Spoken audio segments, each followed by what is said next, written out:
Welcome to part 2 of chapter 18, Treating Drug Abuse. Let's do a quick run through of NIDA's principles of drug treatment. This is not an exhaustive list. And again, NIDA is the National Institute on Drug Abuse. First, addiction is complex but treatable. So addiction is tough, and with hard work and lifelong dedication, millions and millions of people have recovered and are in the lifelong process of recovery.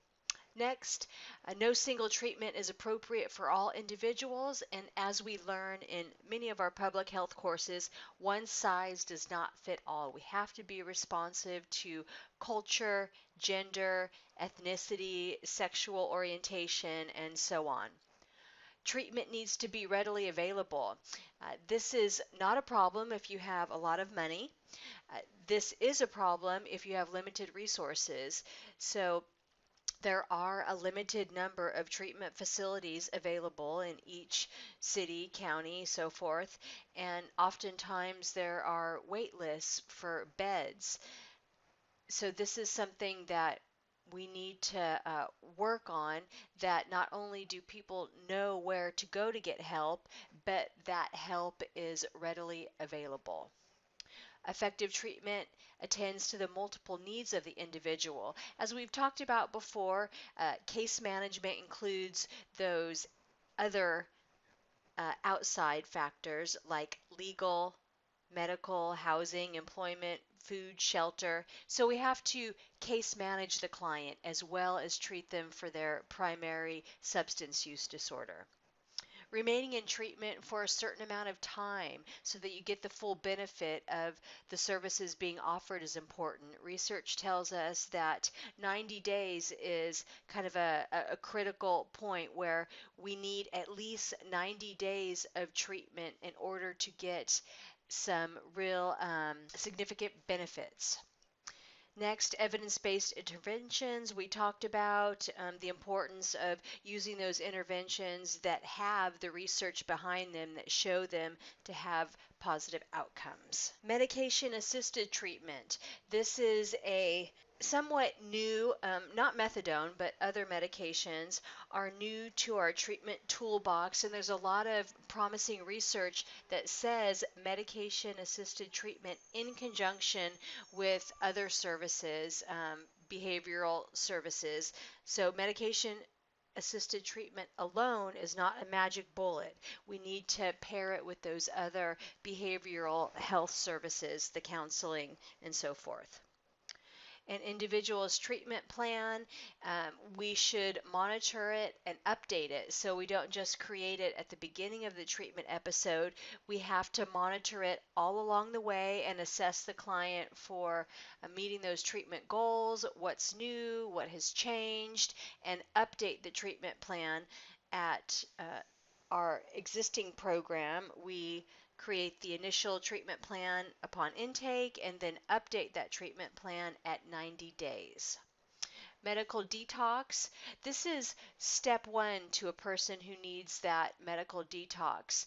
So medical detox alone will simply get the person physically stable, but it does not treat addiction. So again, medical detox is step one and then must be followed by those treatment services. Relapse, it happens and it must be monitored and attended to. Like I said in previous lectures, that relapse, it just doesn't happen.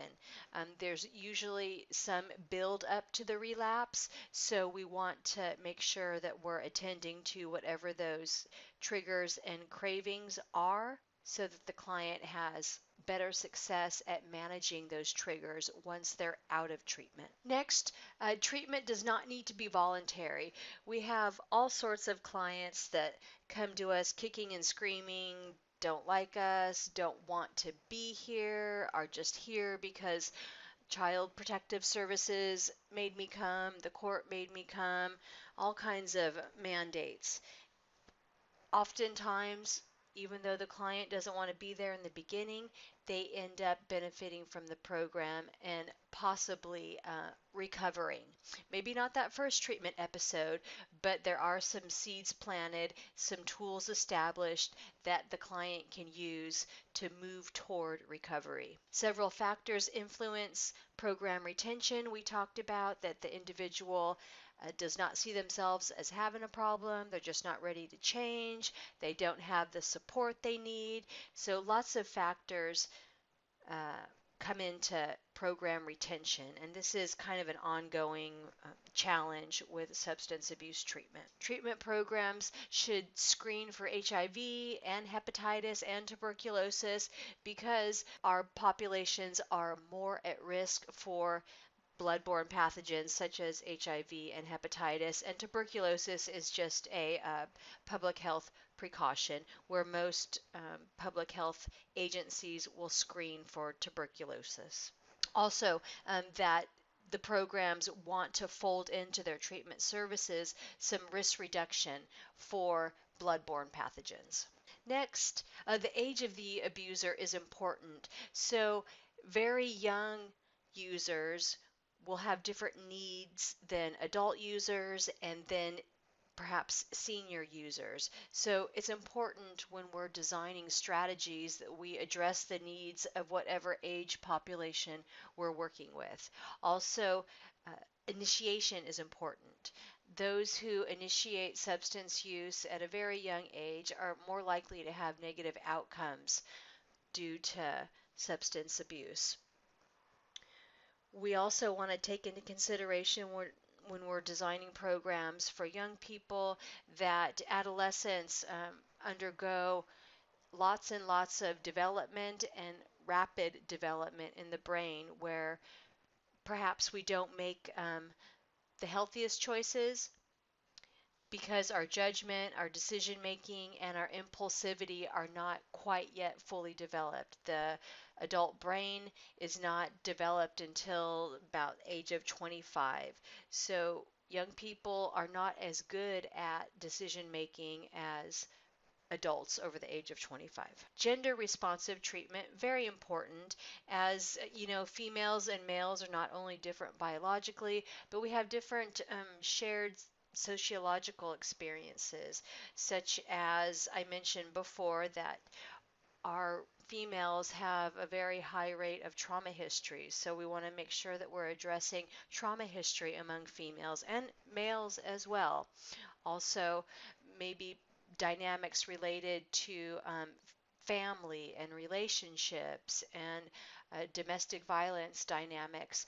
All of these are contextually important to address with males and females, and perhaps single gender programs might be appropriate when we're sharing that really sensitive information that we may not be comfortable sharing in front of the opposite gender. And we also want to take into consideration the transgender community, that we also want to be responsive to their needs. Criminal justice clients, another set of clients that may benefit from tailored responsive care. When a client is released from incarceration, that 30-day period after release is a very important vulnerable time. So we want to make sure and wrap the client with services that are going to help them stay on track and not fall into those old behavior patterns. Next, let's look at co-occurring disorders. And again, co-occurring means two or more disorders happening at the same time. And they may have started simultaneously or happened sequentially. And also, the two disorders may be interacting in a way that affects the outcome of both. And as mentioned before, there's a high rate of co-occurring mental health disorders with substance using clients, and oftentimes clients with mental health disorders are using substances to self-medicate for those mental health symptoms. It's real important for us to accurately assess and diagnose what's going on with the client so that we can treat appropriately. And sometimes there's a difference of opinion between how should we treat co-occurring disorders. Oftentimes clients may be receiving substance use disorder treatment at one agency and then mental health services at a different agency, and there may be some difference between how to treat. Should we treat one before the other or both at the same time? There are a couple different treatment modalities according to how the disease has progressed in an individual. That first step is medical detox. This is where the client is not physically stable and experiencing withdrawal symptoms. So the medically monitored detox helps to get the client through those really tough and life-threatening withdrawal symptoms. So that's step one, but that must be paired with other treatment services. Next is outpatient services, and these vary in levels of intensity. Sometimes the client may come a couple times a week for a couple of hours, or more intensive, 3, 4 days a week for many hours. Day treatment is where the client comes every weekday for several hours and then goes home on the weekend. Residential treatment is where the client lives at that residential setting and receives round-the-clock care. And again, this is according to how the disease has progressed in an individual. A client who perhaps is at the beginning of their substance use, outpatient services may be more appropriate than for an individual who has been a long time heavy user. That may require more structured, intensive residential care. Next is medication assisted therapy, or MAT for short. And we'll look at a couple different substances. Methadone is kind of the old school, and the newer kids on the block are buprenorphine, naltrexone, and naloxone. I wanted to add that there is a bias that exists among some substance abuse treatment providers where they have been trained to believe and embrace that we should not consume any mind altering substances in recovery. And this goes against that no mind altering substances premise. In 2000, the Drug Addiction Treatment Act made it possible for physicians to prescribe Schedule 3, 4, and 5 medications in order to aid in the treatment of opioid addiction. And some of these substances also treat for alcohol addiction as well. So this is another tool in our toolbox, which research has shown to be effective, cost effective, and again, needs to be paired with other interventions, those psychosocial interventions. So methadone is the old school substance, and this one is an opiate agonist, so it does cause some euphoria, but mainly it's meant to keep the sick away, keep those withdrawal symptoms away. And you've often heard or maybe seen people going to the methadone clinic real early in the morning. I think they open at 5 or 5:30, so people can get their doses and then go off to work and lead a normally functioning day. Buprenorphine, this is a newer substance, and this was the first medication to be approved under the DATA Act. And this one is a partial agonist, and this is the one that I said has some street value and is sometimes diverted from medical settings onto the street because it is a partial agonist, and it does have a ceiling effect though. So it plateaus, it only gets you so high, if you will.